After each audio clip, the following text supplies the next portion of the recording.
Okay, so next up we're graphing a cosecant that is related to a sine. So our first is just the sine function, y equals sine x.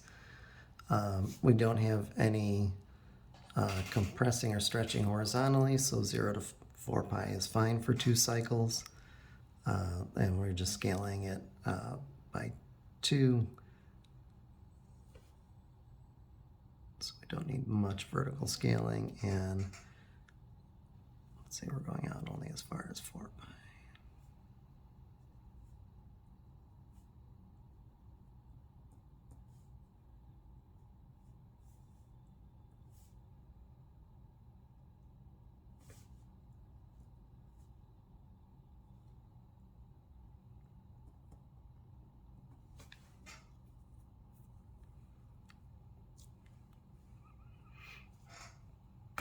All right, so sine of 0 is 0, sine of pi over 2 is 1, sine of pi is 0, sine of 3 pi over 2, negative 1, sine of 2 pi back to 0, and the pattern repeats. So there's our initial sine function, just connecting up with a smooth curve. Then we'll do the cosecant. So 0 does not have a reciprocal, and that's where we ended up seeing that we had vertical asymptotes happening.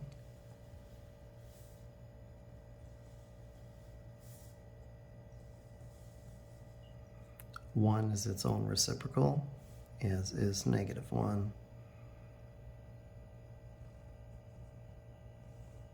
Reciprocal of a proper fraction is an improper fraction.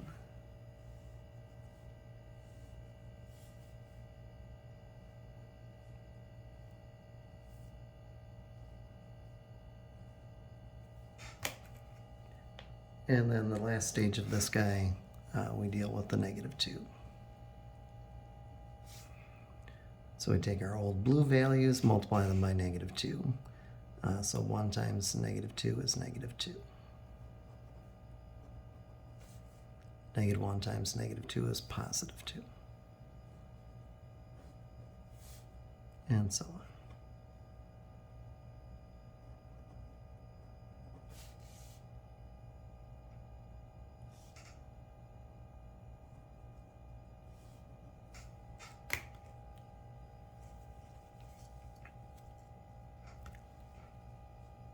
All right, so our last of the graphing, and then we have just a couple other problems after that.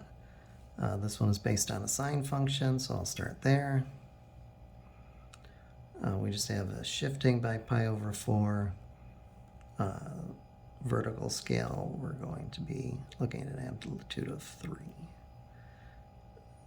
So we're shifting horizontally, but not by terribly much. So 0 to 4 pi should be just fine. So basically the same scale as last time.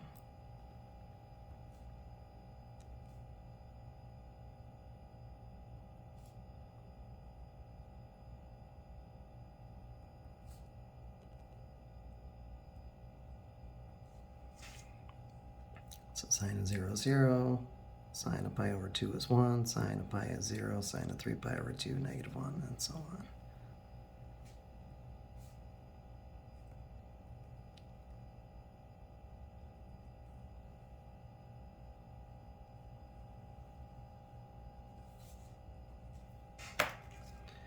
All right, so some things happening to this. We have our stretching. Take our black graph, multiply y values by 3.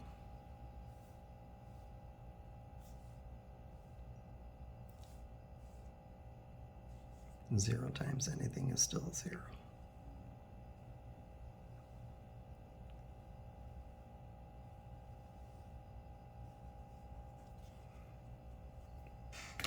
So within the bounds of my ability to draw things pretty with a broken finger, that's our 3 sine x graph. So then the last thing we have here, we have happening inside a shift of pi over 4, and remember, since it's inside, we're moving to the left. So everybody's moving to the left by pi over 4. So here I made each dash worth pi over 2.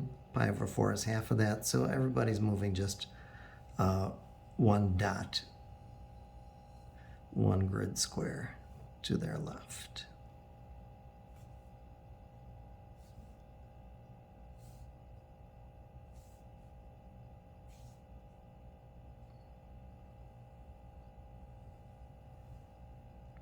So a phase shift. Left by pi over 4. Arrows on the end, and there's our graph for that.